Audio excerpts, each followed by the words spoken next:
कृपा की बात है। प्रभु की कृपा चार तरह से होती है हम लोगों के ऊपर।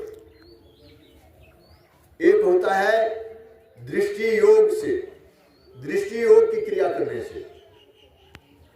एक होता है स्मरण से, एक होता है शब्द से,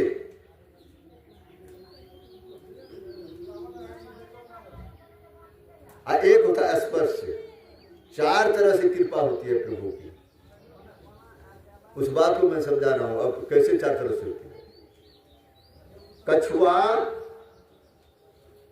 पानी में से निकलकर 1 किलोमीटर के दायरे में जमीन पे, सूखे जमीन पे आकर के अंडा देता है, और वह स्मरण से सेवते रहता है। एकदम ख्याल, पूरा ख्याल यहां रखता है।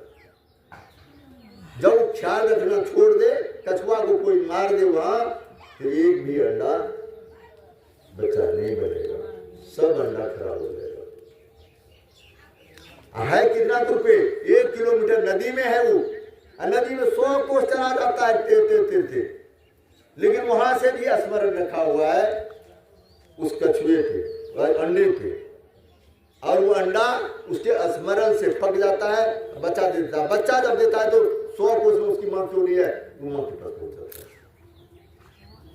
तो एक स्मरण से हुई ना प्रभु की कृपा। दूसरा है दृष्टि से।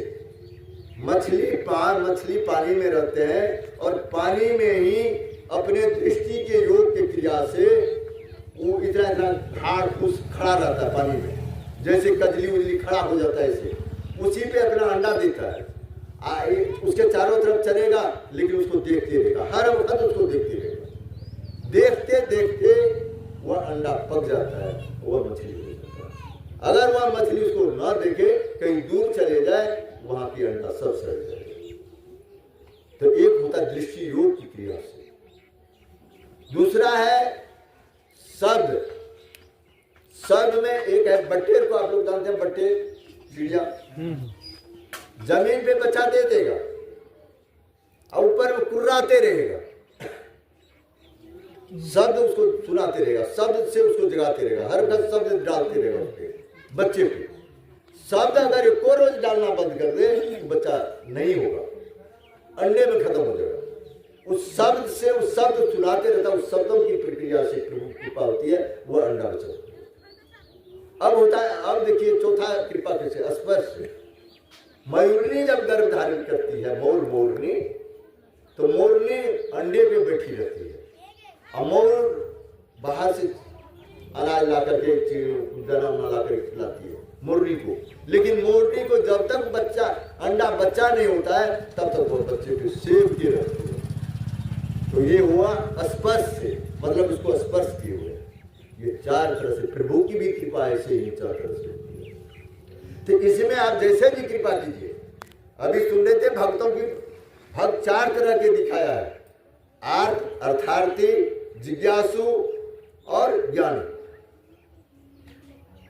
चार तरह का भक्त है, लेकिन सबकी भक्ति उसी तरह से करना पड़ेगा, एक निष्ठ होकर के, सत्य को धारण करके, परोपकार को धारण करके, दया, धर्म, तप, सत्य, अहिंसा, इस सब को धारण करके अगर हम भक्ति करेंगे, तो उसमें से चार जो ज्ञानी है ना, कोई ज्ञानी जो भी चाहिए परमात्मा को पाने के लिए करना पड़ेगा। द्रौपदी ने की, उसे लाज बचाई। अर्थ माने दुखी, अर्थार्थी थे सुदामा, अर्थ की कमी था, धन की, उन्होंने उसी रूप से उसको पूजा, परमात्मा को, परमात्मा ने उसको धन दिया। जिज्ञासु जो है वो यहां लगे रहता है कि किस तरह से हमको प्रभु मिले, जत्र तत्र भागते रहता है। और जिज्ञासु जब उसमें ध्यान लगा करके देखते थे, परमात्मा की कृपा होती है, तो उसी जिज्ञासु को मिलता है। अज्ञानी तो भक्त है, ज्ञानी में जो प्रवीण हो गया, जिन्होंने जान गया कि हाँ प्रभु ऐसे होते हैं। ज्ञानी होता है बंदर के बच्चे, ज्ञानी भगवान को पकड़ लेता है। भगवान इस डाल पर से उस डाल पे कुत्ता है बंदर, लेकिन ज्ञानी पकड़े रहते हैं भगवान को, ऐसे ज्ञानी। वो गिरता नहीं है, भगवान को पकड़ा हुआ। अब भक्त जो है बिल्ली बचा की तरह मैं करती रहेगी। जब बिल्ली बचाएगा तो कभी उठा के यहाँ ले गया, मुंह से पकड़ के कभी यहाँ कभी वो भगवान के भरोसे रहता है। लेकिन उसी दांत से बच्चे को यहाँ से वहाँ 4 घर 5 घर टपा देती है, कुछ नहीं होता। उसी दांत से अगर चूहे को पकड़ता तो मर करके चला जाता। कृपा है ना भगवान, ये है स्वरूप। इसीलिए कहा कि भगवान जिसको जनाना चाहे उसको जना देंगे, लेकिन कृपा होती है भगवान की। आज जो सत्संग में बैठे ना, हम लोगों के ऊपर कृपा भगवान की हुई।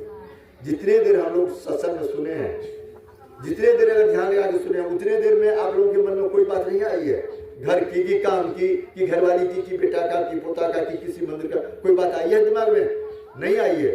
यही है स्वच्छ दिमाग, एक निष्ठ दिमाग यही है। ये चर्चा परमात्मा के घर में लिखा जाएगा कि आज के सत्संग में इतने आदमी था, एकदम हम लोगों के मन में कोई बात नहीं है, सत्संग के अलावा कोई बात ही नहीं आ रही है, न घर की न चिंता, कोई चिंता नहीं है, ये एकदम शुद्ध है। यहाँ पे वही एक चिंता है और ये चीज वहां पर लिखा है परमात्मा के घर में, हम लोगों की हाजिरी नहीं। तो स्वरूप को जानने के लिए भी स्वरूप की बात हुई। परमात्मा की स्वरूप क्या है? परमात्मा स्वरूप को जानने के लिए परमात्मा को अपने अंदर में बिठाइए, कहिए, एकदम सर्च कर लीजिए, पूरा विश्वास कर लीजिए कि परमात्मा हमारे अंदर में है। अगर ये अंदर में करके दूसरा विकल्प शुद्ध होने का नहीं है, कोई विकल्प ही नहीं है शुद्ध होने का, भक्ति करने का। जब तक परमात्मा को अपने अंदर में नहीं बिठाएंगे, अपने अंदर में बिठा लीजिए कि हमारे अंदर में परमात्मा है, गलत कर रहे हैं, परमात्मा देख रहा है, कोई देखे या ना देखे वो देख रहा है। अगर इस बात को जान लीजिए तो आपसे गलतियां नहीं होगी और आप इतने शुद्ध हो जाएंगे कि परमात्मा आपको गोद में उठा लेंगे। बोलिए श्री